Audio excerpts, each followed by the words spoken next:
складывающаяся сегодняшняя ситуация в топливной отрасли, она, конечно же, сегодня непростая. Мы наблюдаем с вами перебои с запланированными и уже законтрактованными объемами топлива, которые контрактовались и оплачивались еще месяц-полтора назад. Все это связано с внешними обстоятельствами, с факторами, которые не зависят от нас и которые, к сожалению, ежедневно порой вносят корректировки в тот ранее уже согласованный план по отгрузкам топлива, имеется в виду с нефтеперерабатывающих заводов, по их поставке в Республику Абхазия. Мы понимаем, что сегодня это создает ощутимые сложности, неудобства для населения, для наших гостей, которые посещают в разгар туристического сезона. Но опять-таки все эти обстоятельства возникли по независящим от нас причинам.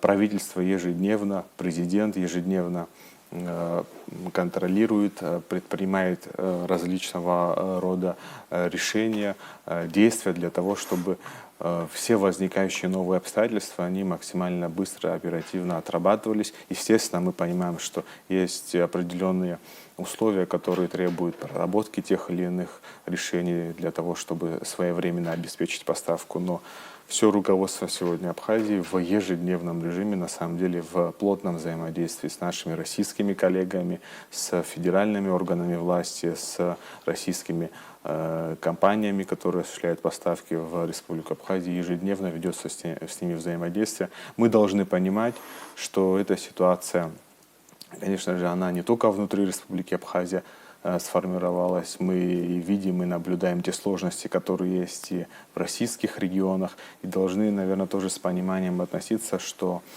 здесь обеспечиваются одновременно вопросы поставки не только в Республику Абхазия, но еще и обеспечиваются вопросы, связанные со своевременным обеспечением топлива и в рамках Российской Федерации. Это тоже при изменяющихся обстоятельствах накладывает новые сложности. Что касается предпринятых мер, наверное, стоит об этом тоже уже сказать. На текущий момент, вот с прошлой недели, на совещании у президента это тоже было отмечено. Нужно еще раз это подчеркнуть, что начали работать отдельные независимые частные малые заправочные станции для того, чтобы разгрузить работу основных наших сетевых операторов, и тем самым в Восточной Абхазии, в первую очередь, Тагалский, Тухарчалский, Ачимчирский район, что позволило уже уменьшить и распределить ресурс, тем самым снять вот эти вот длинные очереди, которые все еще, конечно, продолжают сохраняться, но мы видим, что постепенный запуск в работу этих заправочных станций поэтапно начинает стабилизировать тот пик напряженности по очередям, которые существуют. Что касается города Сухум, также заработали отдельные заправочные станции к тем, которые ранее существовали. Сегодня, наверное, наши многие горожане уже могли видеть работу других заправочных станций. Это значительно уменьшило и период ожидания в очередях, и, конечно же, позволило им сэкономить свое время. По поставкам топлива, которые в Республику Абхазия вот на сегодняшний день идут. Вчера мы получили с Российской Федерации порядка 1000 тонн бензина в первую очередь. Этот ресурс будет распределяться. То есть мы видим, что действительно поставки в Республику Абхазия топлива, они не прекращаются, они носят системный характер. К сожалению, сегодня вот те внешние обстоятельства, которые накладываются, они не позволяют в полном объеме разом завести очень большие партии, чтобы одновременно насытить весь наш топливный сегмент. Но несмотря на это, поставки они продолжаются. И здесь российские коллеги, ведомства задействованы, они, конечно же, понимают важность поставок в Республику Абхазия, важность наших стратегических взаимоотношений. И естественно, топливо в первую очередь поставляется для нужд республики, но потребителями также являются российские туристы, которые отдыхают здесь и выбирают наше направление для своего летнего туристического времяпровождения. Ну вот июль-август это же гораздо больше потребления, да, вот это, и прошлый год показал. Это вот примерно какие цифры? Вот наше обычное потребление и вот эти вот загруженные месяцы. Вы очень правильно подметили. Действительно, у нас традиционно июль и август — это самые пиковые месяцы по потреблению нефтепродуктов. Связано это с активной работой всех туристических объектов, туристов, предприятий наших, осуществляющих различные запланированные на летний период строительно-ремонтные работы, восстановительные. И это период, когда бизнес-активность высокая достаточно и работа, загруженность отдельных предприятий. В эти периоды практически в 2,5 раза увеличивается потребление топлива в сравнении с другими месяцами года. Это тоже создает традиционную, так скажем, нагрузку на работу всего топливного сегмента. Поэтому, конечно, это тоже дополнительно вот сейчас вот немножко усложняет, да, там, стабильную работу всех заправочных станций. Но несмотря на это, еще раз я подчеркну, это очень важно подчеркнуть, что поставки в Республику Абхазия, они продолжаются и будут дальше продолжены. Здесь у нас есть определенные графики. Надеемся, что вот эти вот обстоятельства внешние, которые влияют очень существенно на запланированные графики, они, конечно, все меньше и меньше будут оказывать влияние на запланированные графики наши. Ну, получается, что Российская Федерация, ну, свои партнерские межгосударственные соглашения, ну, старается соблюдать, несмотря на все эти сложности. Это можно вот посмотреть и на соседний регион российский. У нас положение, по-моему, получше, да, чем ну, вот, Краснодарский регион, Сочи. Все верно. У нас на текущий момент ситуация более контролируемая. Нужно понимать, что, естественно, российские власти, они без внимания не оставляют и свои регионы и предпринимают, и будут, конечно, предпринимать все меры для максимально оперативной нормализации обстановки там. Но на текущий момент действительно мы наблюдаем ситуацию, когда есть сложности в соседних регионах Российской Федерации. Вместе с тем мы понимаем, что и часть российских граждан пересекает границу для того, чтобы заполнить свои автомобили топливом на наших заправочных станциях, там, где оно работает. Это тоже, конечно, приводит к еще такой вот нагрузке. Но эти факторы, они будут иметь место, и мы к ним готовы и с пониманием к ним относимся. Какие-то прогнозы делать сложно, конечно, да, тут по поставкам. Ну, просто надеемся, что они будут продолжаться. Еще хотел бы несколько таких вещей отметить по поводу ценовой, да, составляющей.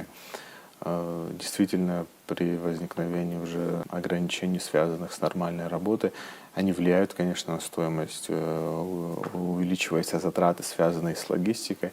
Это так или иначе может в будущем влиять на изменение цены, но на текущий момент, опять-таки в сравнении с рядом других регионов Российской Федерации, потому что в Российской Федерации в разных регионах разные, да, цены на заправочных станциях, мы пока еще сохраняем, в принципе, те цены, которые, за счет чего мы их сохраняем? За счет достаточно серьезных и больших запасов, поставок, которые мы смогли осуществить в более ранние месяцы по более доступным ценам. Это нам сегодня действительно позволяет удерживать цены в таком коридоре.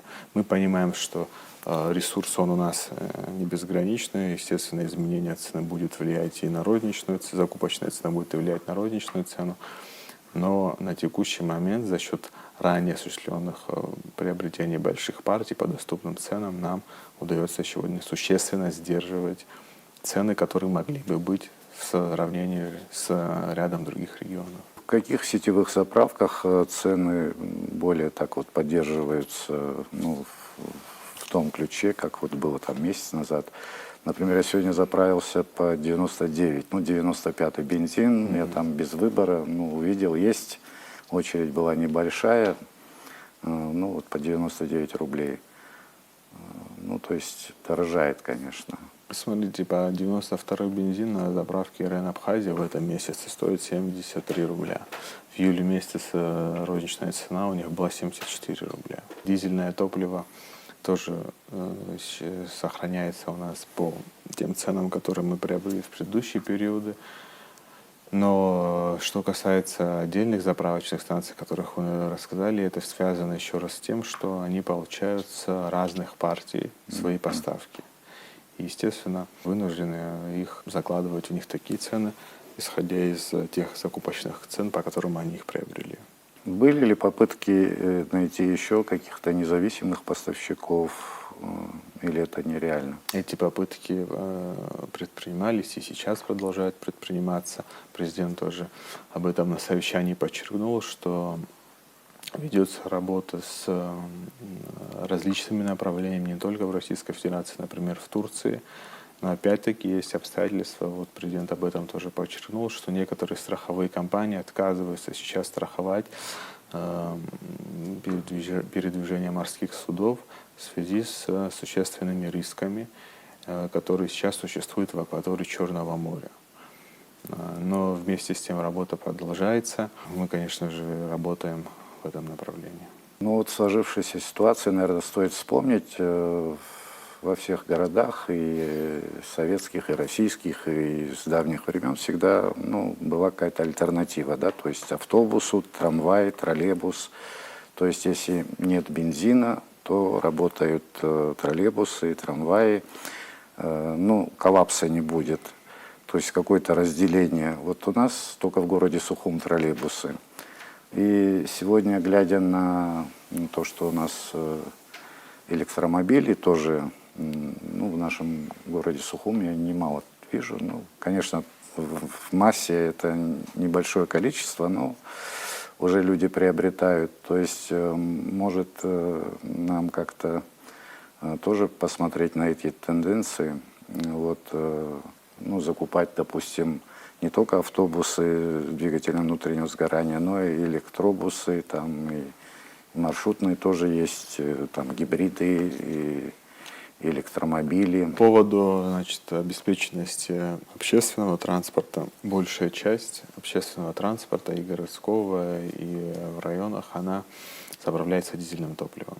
Это и маршрутки, и автобусы, которые в основном заправляются дизельным топливом. И на текущий момент у нас достаточно высокая обеспеченность данным видом топлива в Республике Абхазия, поэтому здесь работа общественного транспорта, она гарантирована этим объемом ресурса, который в Республике Абхазия есть. Также по топливному обеспечению на совещании у президента премьером тоже это было подмечено, что все жизненно важные государственные учреждения, организации, медицинские, социальные объекты, они, конечно же, в приоритетном порядке будут обеспечиваться всем необходимым топливом для того, чтобы могли полноценно и нормально осуществлять свою работу. Что касается сельского хозяйства, тоже предстоящих работ, там в значительной степени тоже дизельное топливо. Для них тоже ресурс на сегодняшний момент в Республике Абхазия сформирован достаточно для того, чтобы они смогли запланированные свои работы осуществить полевой.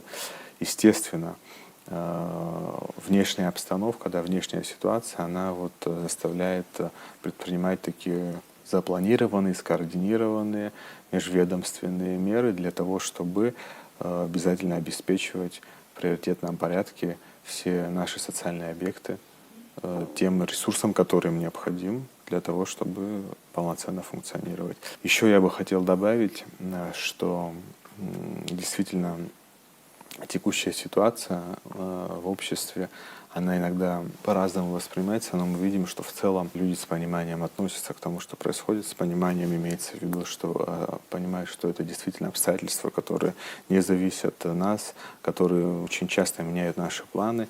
И хотелось бы еще раз это подчеркнуть, сказать, что никакого-то там каких-то искусственных здесь или проблем, они абсолютно не выдуманы, они являются реальными, и всеми меры предпринимаются и будут предприниматься для того, чтобы ситуацию нормализовать максимально быстро.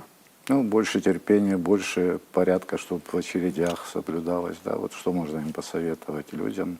Смотреть, какие поездки, может быть, можно перенести, отменить, и где можно пешком пройти, да, то есть об этом тоже, наверное, надо думать. Это уже, наверное, на усмотрение каждого человека. По электромобилям вот тоже я спрашивал, может нам тоже обратить внимание, ну, больше внимания будет альтернатива. Понятно, что в одночасье весь парк не поменяется, поэтому с электричеством не будет больших проблем, если там будут появляться там часть транспорта будет на электричестве. В перспективе, в будущем, как бы, естественно, мы сейчас конкретно по текущей ситуации, которая в топливной отрасли, вот как вы отметили, конечно, сразу, наверное, это не произойдет, но здесь выбор каждого человека, как бы никто его, каждый сам выбирает, исходя из того, что ему интересно, из того, что появляется. Ну и государство может тоже вот на электробусы всякие можно обратить внимание.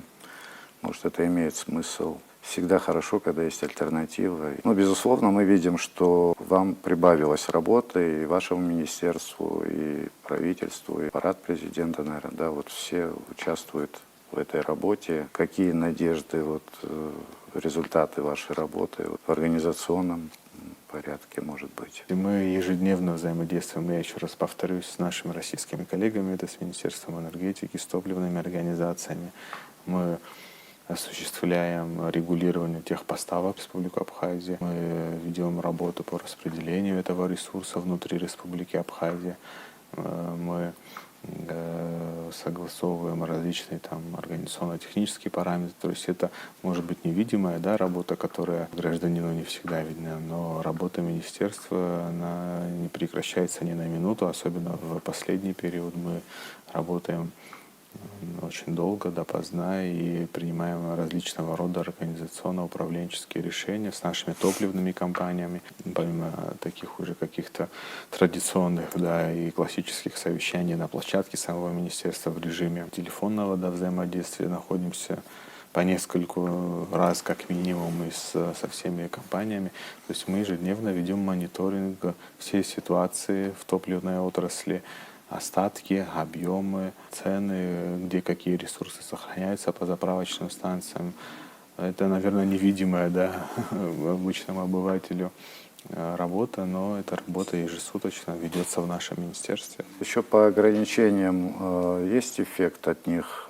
И какие вот последние нормативы там по ограничениям? Вы знаете, на текущий момент у заправочных станций 20-30 литров лимита на отпуск топлива. Естественно, это вынужденная мера в связи с теми ограничениями, которые сегодня существуют, и сложностями в поставках. Это позволяет нам, так скажем, рационально распределять ресурс, чтобы охватить большее количество людей, чтобы топливо обеспечивалось для нужд широкого круга населения. Это очень, наверное, не совсем популярно, но она вынужденная и оправданная в текущих обстоятельствах мера. То такие же ограничения существуют и на заправочных станциях в Российской Федерации. Август у нас всегда такой пиковый месяц. Будем надеяться, что дальше будет легче. Еще раз обращаюсь к нашим гражданам. Спасибо им за понимание складывающейся ситуации. Мы действительно понимаем, что это создает большой дискомфорт, неудобство людям. Конечно же, не хотелось бы вообще, чтобы такие обстоятельства возникали. Но сегодняшняя ситуация на самом деле требует от каждого из нас понимания, проявления какой-то определенной выдержки. И совместными усилиями мы обязательно, конечно же, как говорится, и с большими трудностями сталкивались. И текущие обстоятельства, я думаю, они тоже будут совместными нашими скоординированными работами, пониманием, взаимодействием будут преодолены. Да, это очень нестандартная ситуация. Потал Владимирович, спасибо за интервью. Вот предельно понятно все объяснили. Будем надеяться, что мы тоже будем проявлять терпение к сложившейся ситуации. И это вот август у нас всегда такой пиковый месяц.